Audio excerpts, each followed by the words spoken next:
Hey, catechists and volunteers, our next session focuses on the Eucharist. We're now in the spring semester here. We're plodding along through all the sacraments. We already covered baptism.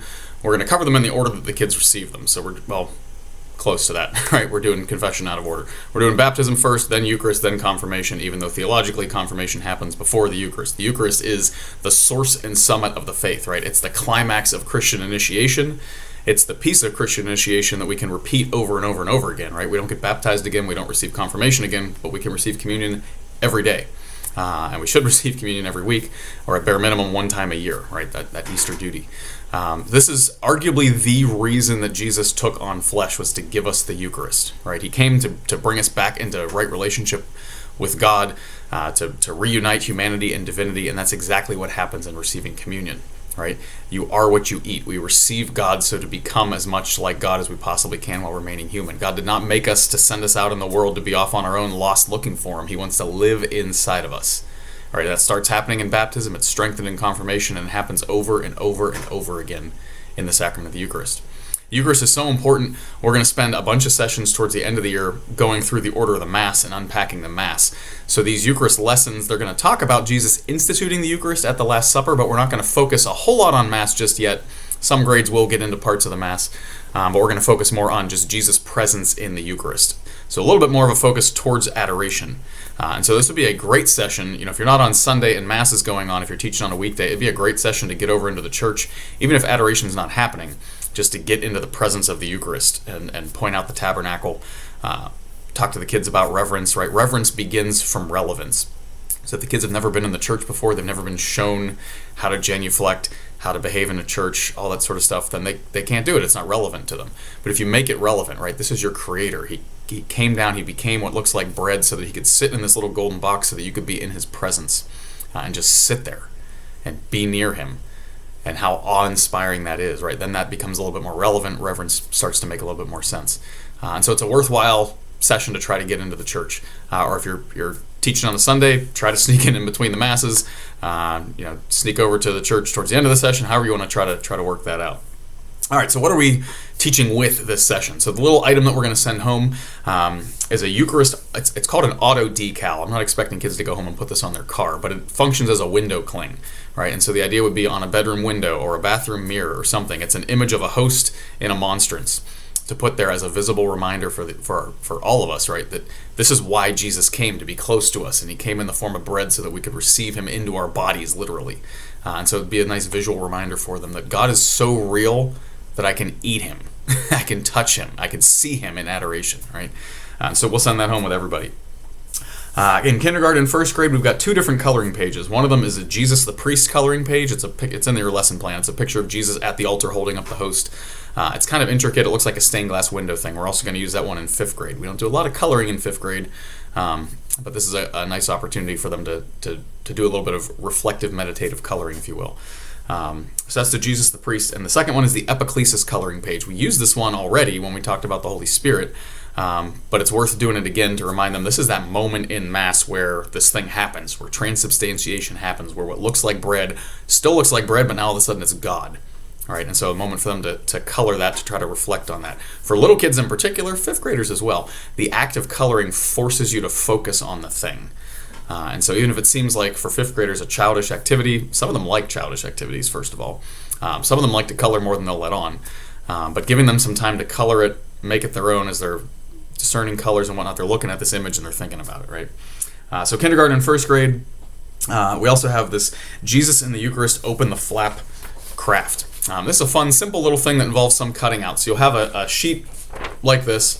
It'll be white in the middle, and we'll give you, for each kid, right, a set of these hosts, if you will, these circles. One looks like a host and one is a picture of Jesus. And the idea is you glue or tape the Jesus picture in the middle, and then you tape in a book fashion the host on top of it, right? And it's supposed to illustrate for them what looks like bread is actually Jesus. And you can go as far with this as you want. You can color the backgrounds. It could be as simple as this. They could just color the chalice and the rays. Whatever works for you. Especially with the little ones, sometimes they're not so great at scissoring, so it might take a while for them to cut out those circles. But again, it's a good developmental skill for them to learn how to scissor. It's good fine motor skills. And it's also, they're focusing on that image as they're cutting around it. And so it's a good forced meditation, if you will, forced focus.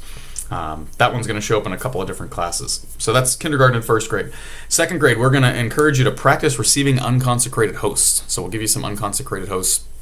This might be a little bit out of sequence. Our first confessions are scheduled over 3 different weeks. Some of the kids will already have received it. Some of the kids are about to receive it in a couple of days, and some kids won't receive it again until next week. It may feel out of sequence to move on to practicing receiving the Eucharist, but it's also, if we're teaching the Eucharist, it's a time to do that.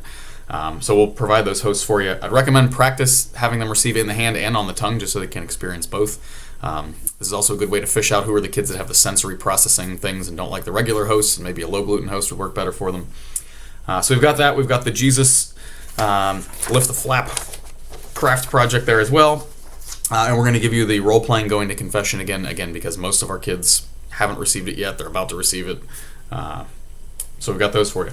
Grade 3, we've got an activity called Parts of the Mass. Right, and it looks like this. We'll give you several different parts of the Mass, and the idea is they're going to be focused around liturgy of the Eucharist, right? So break up into groups, kind of have kids read it, talk about it, report back to the class what happens in that part of the Mass. We've also got a different type of monstrance craft for third graders. It looks like this. You get this sheet and a set of these. These are different hosts that can fit in there, and this is a stand that goes on the back. When you cut that stand out, you fold it along that line, glue it on the back, and it'll stand up, presuming you cut this out. And there's little slits on here that if you cut along those lines, those hosts will slide in there. Again, use it the way they designed it, use it a different way, however you think appropriate. You could just glue one of those hosts on the middle. You don't have to use the stand, however you want to utilize that in your class. You can also just introduce the concept and send it home and encourage them to do it at home. So that's grade 3. Grade 4, we're looking at the Eucharist specifically through the lens of the precepts of the church, right? How frequently are we supposed to receive communion? What do we have to do before we receive communion, right? Go to confession, all those sorts of things. How often are we supposed to go to Mass? We'll revisit those later on. But we'll give you the precepts of the church and ask the kids to put them in order. The order of the precepts does not matter. This is purely to have them engaging with the material and looking at it and reading it and thinking about it a little bit. Whatever order they put them in is fine. There is a correct order. There's a first precept, a second precept, and a third precept. It's not that important what order they're in, but that's what we're doing with that. Fourth grade's also doing the parts of the Mass, where they'll read those and report back. And since the precepts deal with holy days of obligation, we're going to give you a little handout that shows what are the holy days of obligation in the U.S., so they can at least, this is probably going to be news to them, right? That they're supposed to go to Mass on December 8th, and they're supposed to go to Mass on November 1st, and they're supposed to go to Mass on August 15th, and a few other days. But it's okay, so we're going to introduce that concept to them. In 5th grade, I mentioned already, we're doing the Jesus the Priest coloring page. And we're also doing the parts of the Mass activity as well, where they break up into groups, read this thing, and report back to the class. And again, you can use those however you want. If you don't like them to report back, you want to cover it all together as a group, that's totally fine as well. In 6th, 7th, and 8th grade, we're doing the precepts matchup as well, the Holy Day handout, and the parts of the Mass as well. Since they're older, you can dig into those in a deeper fashion, if you will, and especially in confirmation prep, focusing on those precepts as these are what the church considers bare minimum activity to be considered a practicing Catholic, right? And that's going to Mass every Sunday and Holy Day of Obligation, going to confession once a year, receiving communion once a year, supporting the needs of the church. That's the bare minimum to try to grow in holiness. That's news to a lot of people out there.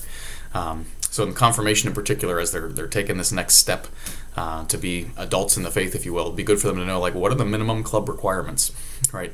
And so this is our session on the Eucharist. Let us know if you have any questions.